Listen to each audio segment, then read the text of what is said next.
everybody, thanks for watching the video today. So on the Instagram page for today's Improv Friday prompt, it was to play music only using your thumb and your pinky.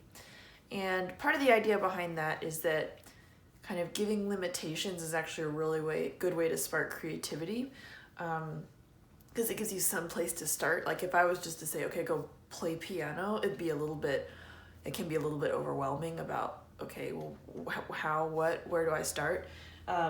So giving limitations is good. So it's just kind of a fun, creative limitation.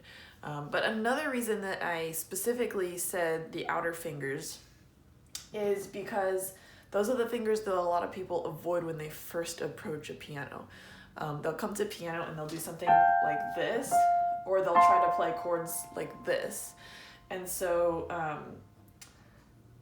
it kind of hurts to do that. It hurts a pianist to look at it because we're really taught to avoid flat-handed piano playing. But it also physically can hurt your hand to do that.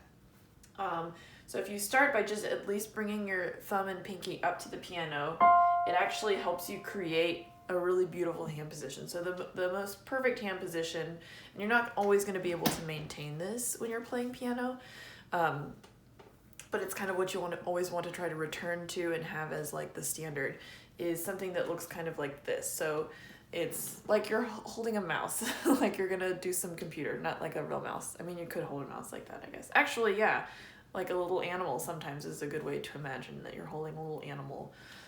So you want to have it kind of cupped in your hand, and then just taking that to the piano.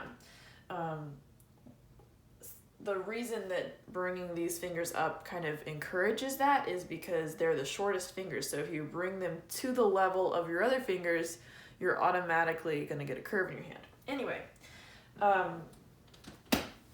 so with this prompt and with this kind of idea of improvisation, what I want you to try to do is focus more on the way that it feels and the way that your hand is moving, maybe even more so than you're focusing on the way that it sounds.